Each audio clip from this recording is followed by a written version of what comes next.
What's going on? It's your boy Lazy Lightsaber. We're back at it again, but this time with the fix. Now, this will apply only to a set number of people. One, if you're in the UK, this may not help you. May. If you live in North America, Asia, this will probably be the best route if you're still experiencing a drift issue with your Switch, your main Switch. Switch Lite is a different beast. We'll get into that story here in a minute. But for the first segment, we're gonna just work with the Switch. So, the fix. How this guy right here fixed his drift issue. Now, the first issue is you're out of warranty. You're some kind of guru. You have tools at your disposal. You've watched Spawnway's video. Yes, I've seen it too. A lot of you have mentioned that in the comments. I'm aware of the Spawnway video where he takes the thing apart and takes out the joystick on the original Switch on his Joy-Con, and then he replaces it with a new joystick, and the drift issue is fixed. Now, if you are brave and are not weak-hearted and you think you can do that and you have the technical skills, the knowledge and the tools and the cash to buy a joystick, I don't know, they're not that expensive. From what he says, they're like, I don't know, like 10 or 12 bucks depending on where you buy it. I, on the other hand, am not that tech savvy to get special screws, special screwdrivers for the Switch, because it has some special type of screws that you need in here on the Joy-Con to take them apart. I am not that guy. I don't have that skill. So I went about it a different way. Mind you, when I got this fixed, my Switch Joy-Con was not in warranty, all right, guys? So I want you to know that it was not in warranty. I was officially out of warranty. The drifting issue was big at this point, all right? It was probably around its height, if you will, of the whole Switch. It's probably still at its height. What am I saying? It hasn't died down. If anything, it's gotten worse because now you got a new console that's joined the class action lawsuit against Nintendo for drifting issues. But to get into the fix, which is what you're here for, I actually called Nintendo. I'm going to put that number down here so you guys can see the number I called. So I called Nintendo and I told them this. I told them I got this Nintendo Switch Joy-Con. It has a drift in it. Every time I play Zelda, Zelda moves to the left. You know, he just strolls on to the left while I'm not pressing anything. The guy just moves when I'm playing Zelda Breath of the Wild. He's like, oh man, that sucks. I'm sorry you're having the issue, etc., etc. All right, give me your information and we'll go ahead and send you a box to send this Joy-Con in and all the information you need. So he did that. The guy took all my information, my name, my address. At the end of the conversation, he said, all right, I'm going to send it to this location. I asked him, is this going to cost me anything? He said no. He said, your Nintendo Switch was purchased on such and such date, and it's currently not in warranty. But because you haven't been out of warranty for that long, we'll go ahead and fix it. That's what he told me, okay? So they sent out the box. I threw my this Joy-Con right here into that box with some wrapping paper. I took it to the UPS store. They took the Joy-Con. I had it back within like 5 days. It was really fast. Joy-Con works. That was like maybe 6 months ago. Joy-Con still working, no drift issues. And this guy right here, the Nintendo Switch Lite, I have no drift issues with that since I've had it. Okay? So that's what happened.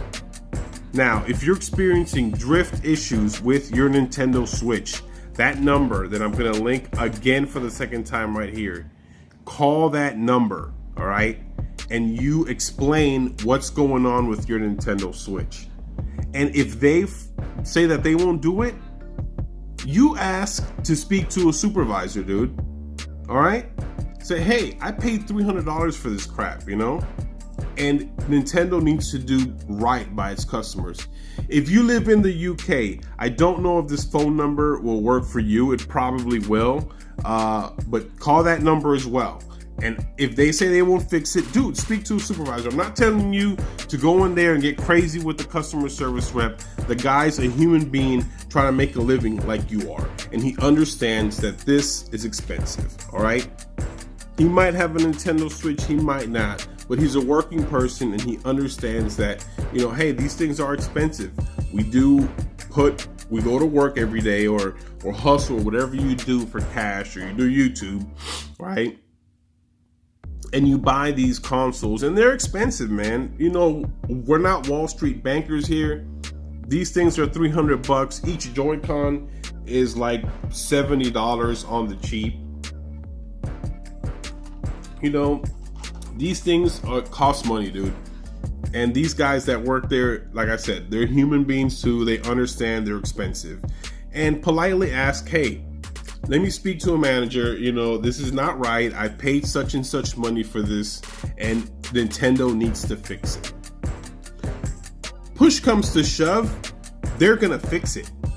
If you escalate the call high enough just to get you off the phone, they're gonna fix it. Now, the case that they don't, let's say you took it all the way, you know, politely, like I said before, don't go in there just, you know, kicking ass, because that's not going to work out for you. They're just it's going to turn the person that you're speaking to off, and it's going to go bad. I've had jobs where I was customer service on the phone, so I completely understand that if you escalate high enough, you will get what you want. I worked these kind of jobs, but it was on the cell phone end.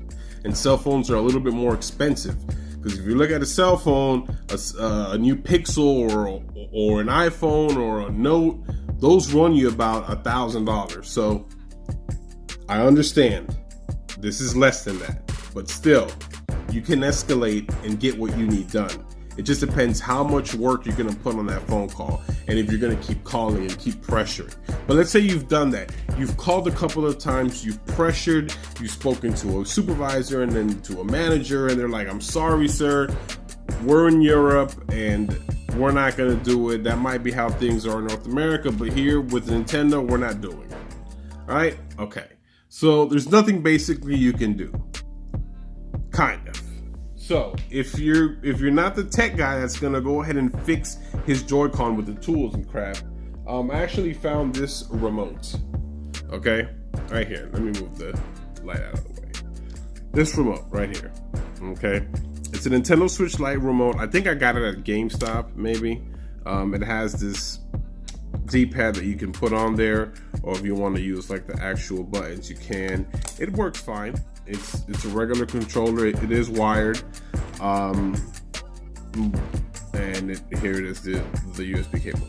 This will run you about $10 or $12, about the same price as a joystick for your Switch if you were doing it yourself. Obviously, if you're trying to go this route, it's because you can't do that. You're not technical enough to do that, and I'm not trying to say that to shine on anybody or to make anybody feel bad. I'm just saying that I wouldn't even myself do that, because I'm faint of heart and I would probably break everything in there, and I'm not Spawn Wave. I'm just a regular dude, you know? So no, I would go this route. This is $10 or $12. I understand you're spending money, but hey, it's cheaper than buying another $90 Joy-Con, you know, and this won't drift, and if it does, hey, it's $12, just buy another one, right? So this is one option that you can do. So $10, you know, $12 at GameStop. Probably you can find it online, maybe cheaper, used. Maybe try Walmart, they might have it as well. That's one option. So the second option is a remote that I bought. This one I got from Walmart, I believe. It's a Zelda themed remote.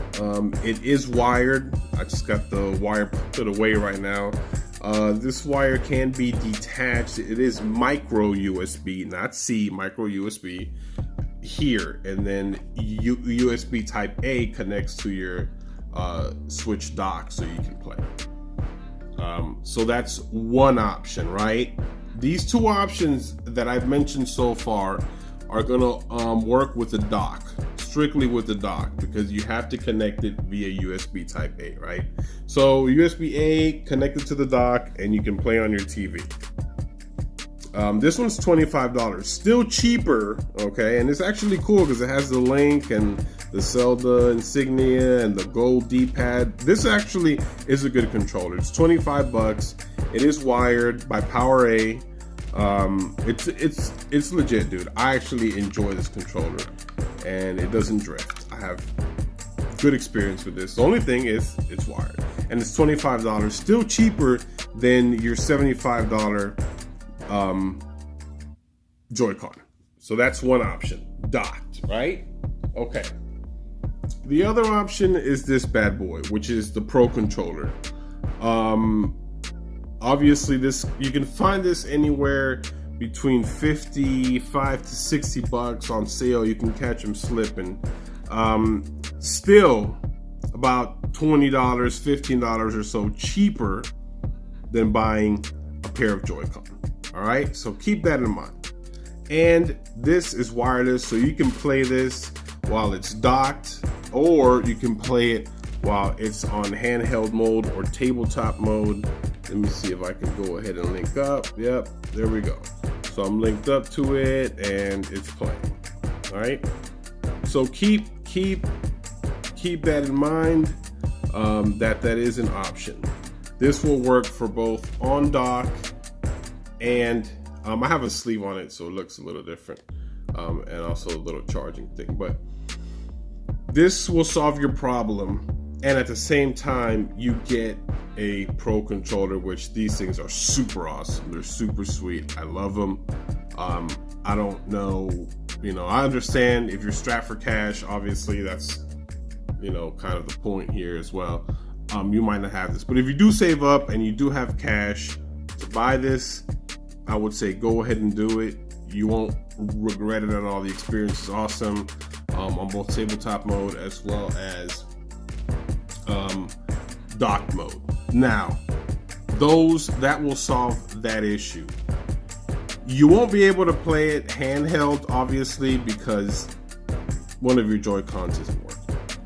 So those are the ways that you can get by if Nintendo is not going to fix your Joy-Con, which I believe they should. They absolutely should. All right, and like I said, call them and you escalate as many times as you can to get that drifting issue fixed. All right, so now to this guy.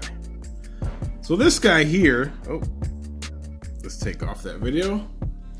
This guy here is a different story because the Nintendo Switch Lite just came out. So you just bought this. Doesn't matter where you are in the world. Doesn't matter if you're in Australia, if you're in Europe, if you're in China, if you're in Japan, if you're in America, North America, I'm sorry, Mexico, if you're in Brazil, I don't care where you are in the world. Name the country, you just bought this. It hasn't even been 2 months. It hasn't even been 1 month, I think, since it's been out. It came out late September, September 20th? It came out. So it's not even October 20th yet to say it's been a month. So you can actually, if your Nintendo Switch Mini is drifting, you can return it back to the store that you bought it from. I don't know, there's a 30-day policy where you got it, or a 15-day policy. I don't know what the policy is depending on the store that you got it in. Target, Walmart, there's also other stores worldwide in different countries that sell electronics that I don't know their return policies, but they have one, I'm sure, like every other store does. So go ahead and return it back with your receipt and say, hey, this doesn't work. I want my money back, or I want you to exchange it. All right? Okay. So that will take care of that. Maybe, because you could get a new one and hey, that one drifts too, right? Because that may happen. If not, then you take your cash back if you still have the receipt, and then you hold off until that new Switch Lite is supposed to come out. Supposedly, it cleared the FCC last week sometime. If you didn't see the video I did on that one, make sure you go to my channel, Lazy Lightsaber, and check out that video as well, which is the update that I did to the original Switch drifting issue video that I had. So that's what you can do. If they say, hey, you know, we had a 10-day policy and it's 15-day policy or whatever, and you kind of passed that, we can't exchange it for a different Switch. But guess what? You still have warranty with Nintendo. At this point, you still have warranty with Nintendo. So they have to fix this. You call Nintendo, that same number I gave you, which will link it again, so you can call them, and they will fix this, no problem, because guess what? It's still under the 1-year warranty. That hasn't changed. So that's still happening. That's still a thing. You don't have to worry about this. If this drifts right now, get it exchanged. You won't have any problems with it.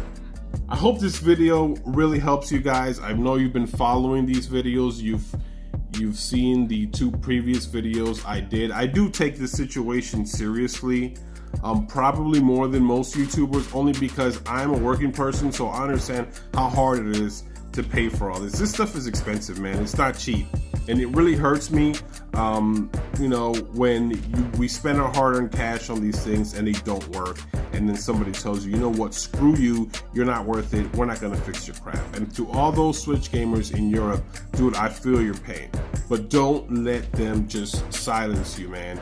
Call them, and you know what, even if they don't fix it, they're starting to feel that pressure. If more people in Europe would call, they would feel the pressure, you know, to at least know that people are not satisfied with what's going on. That's kind of my 2 cents to a fix, a patch job, or a temporary fix, if you will, for this drift issue. I hope this video helps you solve those Switch. I know, you know, if you go out and buy some of these controllers, they're not, you know, the ideal situation, but every single controller I showed you here is cheaper than buying a pair of Joy-Con. A pair of Joy-Con that, well, it might drift, but those will be under warranty. Again, if you're in North America or Asia or Australia, you should be getting these fixed. They already have. They are fixing them. They're sending them out at no charge. But if you're in Europe, again, you know, fight, man. Fight as much as you can. Anyways, I hope you guys enjoy this video. Let me know in the comments if you do. Don't forget to subscribe. Let me know in the comments as well if you still have drifting issues. And if you live in North America, if you've called and they fixed it or they haven't. And if you're in Europe and they told you no when you called them, let me know what they said down in the comments below. I'm very curious into finding out what that experience is all like. Well, anyways, catch you guys later. This is your boy Lazy, and I'm out.